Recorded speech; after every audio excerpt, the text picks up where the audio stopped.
গ্রন্থের মোড়ক উন্মোচন।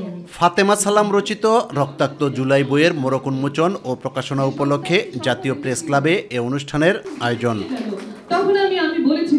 বিএনপির মহাসচিব মির্জা ফখরুল ইসলাম আলমগীর বলেন, মানুষের কল্যাণে কাজ করতে গণতন্ত্রকে প্রাতিষ্ঠানিক রূপ দিতে হবে।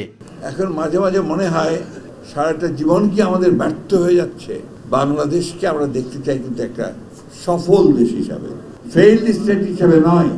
একটা ষড়যন্ত্র চলছে, মধ্যপন্থা রাজনীতি, উদারপন্থী রাজনীতি, উদারপন্থী গণতন্ত্র, তাকে সরিয়ে দিয়ে একটা উগ্রবাদের রাজনীতিকে নিয়ে আসা বাংলাদেশে, এটাও বাংলাদেশের জন্য চরম ক্ষতিকর হবে। তিনি বলেন, কতিপয় রাজনৈতিক দল মিথ্যাচার করে বিএনপিকে হেয় করার চেষ্টা চালাচ্ছে।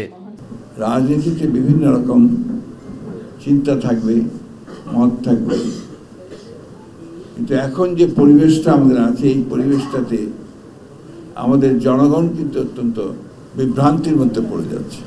মানুষকে জিজ্ঞেস করলে মানুষ বলে নির্বাচন হবে তো, এই যে একটা এক ধরনের শঙ্কা, আশঙ্কা, হতাশা এসে যায় যে হবে তো। আজকে যদি নির্বাচন বন্ধ করা হয় বা নির্বাচন না হয়, তাহলে এই জাতি প্রচণ্ড রকমের ক্ষতিগ্রস্ত হবে। জনগণের কল্যাণে কাজ করতে দলীয় নেতাকর্মীদের প্রতি আহ্বান জানান বক্তারা। গত জুলাই বিপ্লবের আগে যে 15 বছরের যে ফ্যাসিবাদী আন্দোলন, সমস্ত রাজনৈতিক দলগুলো, বিশেষ করে বিএনপির তো কোনো তুলনাই নেই। এই যে গণ-অভ্যুত্থান, তার মৌলিক কারণ ছিল পরপর 3টা অনির্বাচিত সরকার। আমাদের যদি গণ-অভ্যুত্থানের আকাঙ্ক্ষাকে বাস্তবায়ন করতে হয়, সবার আগে যে সংস্কার প্রয়োজন সেটা হচ্ছে নির্বাচনী ব্যবস্থার সংস্কার।